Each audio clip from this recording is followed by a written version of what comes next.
out there? How's everybody doing? This is Christopher Wright, everybody's favorite conservative in New York. Here to present you with another one of my momentous, sit and talks today. Yeah, reaching out to you. So what's today's sit down and talk going to be about? Sorry guys, weather's not perfect and we're going to be raining for the next 2 or 3 days. And I wanted to get this information out there because the topic at hand is going to be Trump being acquitted.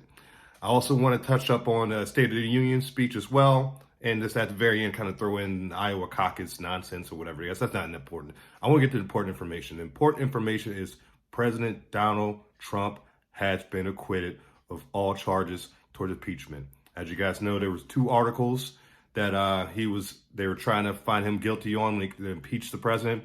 The first article was abuse of power, and the second article was obstruction of justice.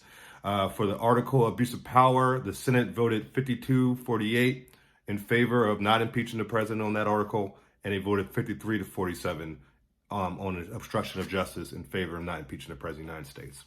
So with that said, it's another hoax thrown in the trash. We had the Russian hoax, we had the Stormy Daniels hoax, we had the Michael Avenatti, we had Omarosa. Oh my goodness, the list goes on and on and on and on. Oh my gosh. So what the Democrats have now?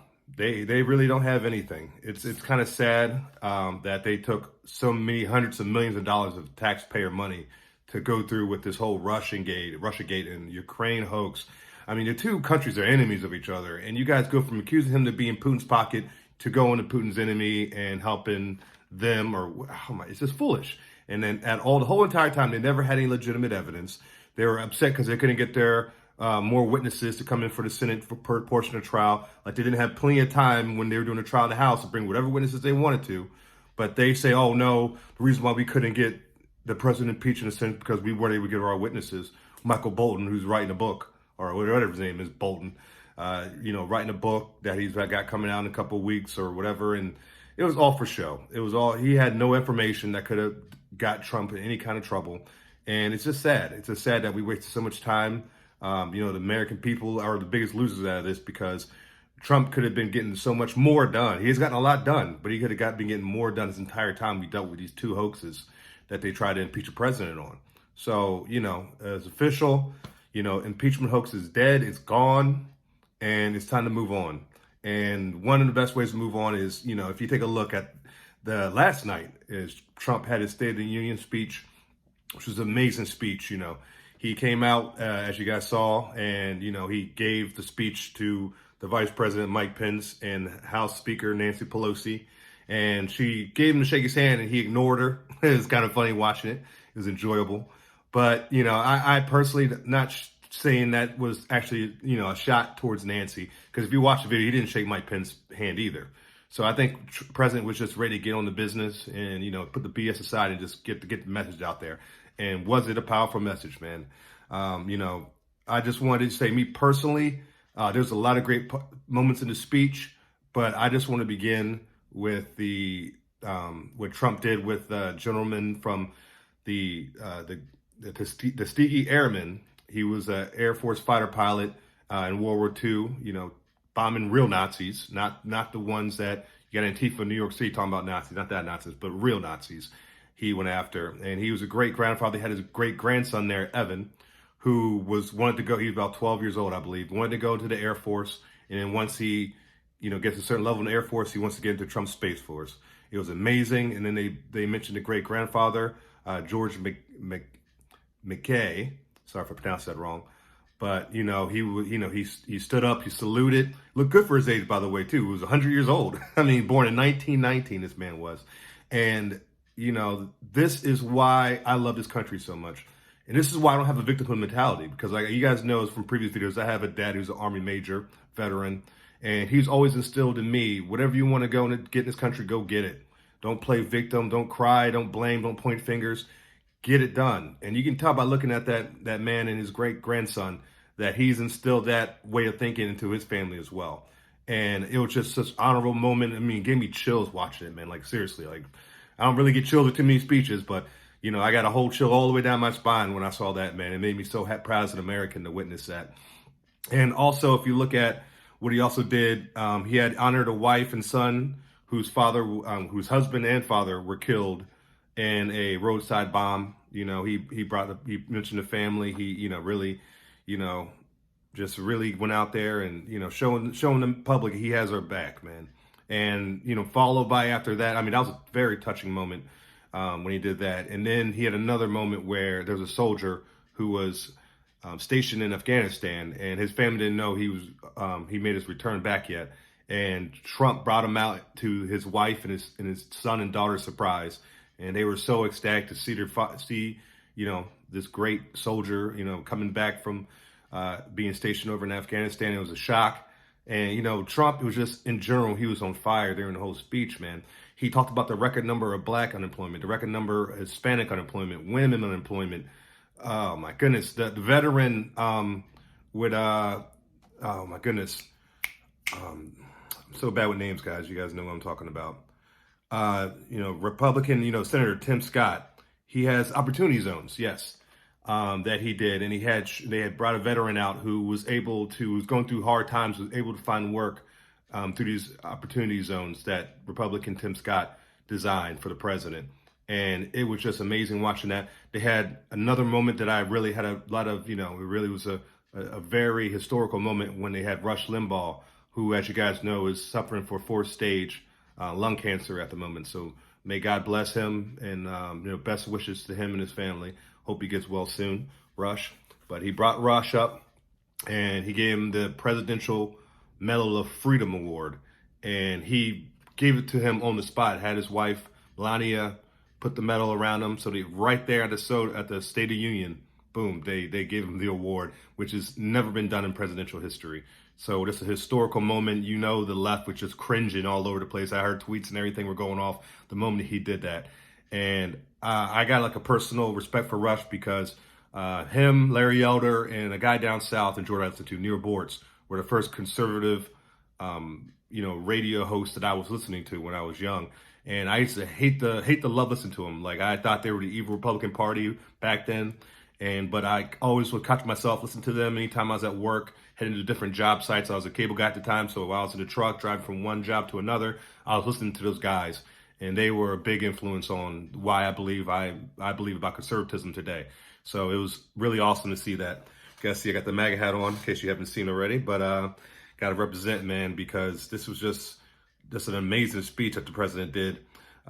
He talked about the terrorist Abbar Big Daddy, or Baghdadi, whatever his name is, and he had the family of the young lady who got captured by him and was tortured for like something crazy, like 250 days or something insane that she was tortured. God only imagine what she had to deal with being in the hands of that savage.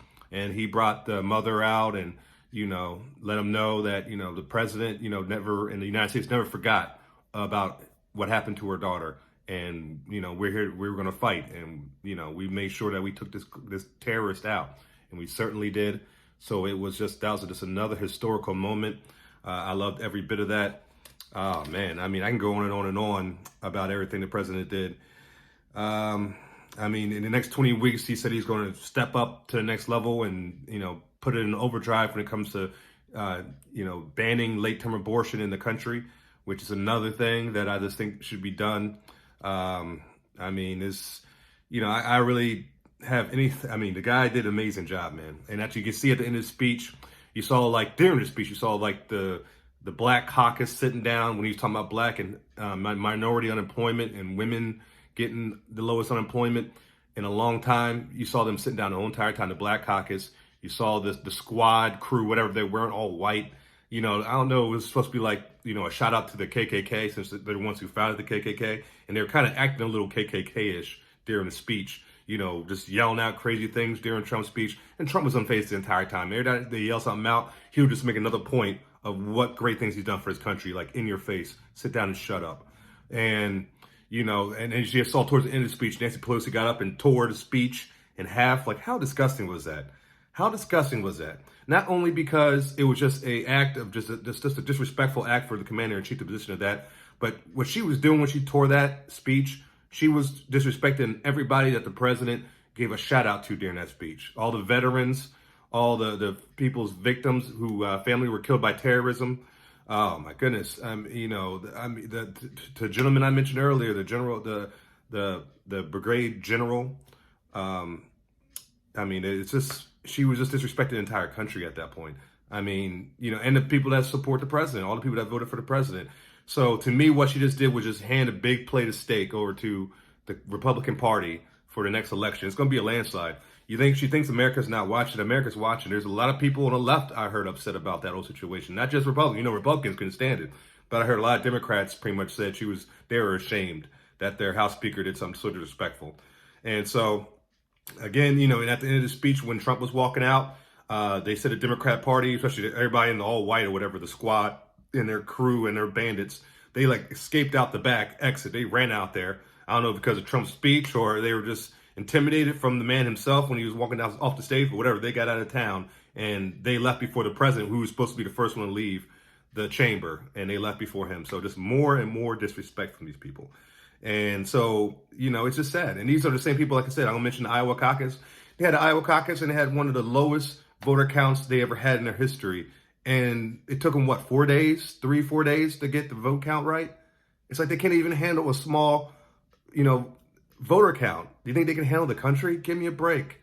Come on, man. This country is, and it's terrible. Like Buttigieg came in first place, whatever. Like, I don't even know if that's official. I think Bernie came in first and they screwed him over because the establishment does not want Bernie Sanders in there, if you ask me personally. But anyways, Buttigieg popped up in front, Bernie second, Pocahontas third, and, Trump, he had more support for his Iowa caucus than Obama did for his last one for being an incumbent. So again, Trump is just winning all over the place. If you look at his SOTO speech, if you look at him throwing his impeachment hoax to the side and just getting rid of it, it's officially done. He's going to be president for another 4 years coming up after he wins by a landslide in 2020. Mark my words on that, guys. Landslide 2020. So, I got nothing else to say, man. It's been a great last couple of days, man. Watching the Democratic Party fall apart on the Iowa caucus, watching the SOTO give, to me, the best State of the Union speech I've ever heard in my entire life. And, getting this whole impeachment thing finally put in the trash can for good and never comes back. So like everybody there out there listening, hope you're enjoying the content. We got a new website, cranewyork.com, www.cranewyork.com. Check it out. I'm going to start getting to the journalism side of things, getting, different interviews, reports, everything out there to the public. So I'm trying to expand the best way I can. And it's all thanks to you guys. So everybody out there listening, thank you for your time. God bless all the listeners, all the Americans out there. And like always, God bless the beautiful United States of America. Peace out.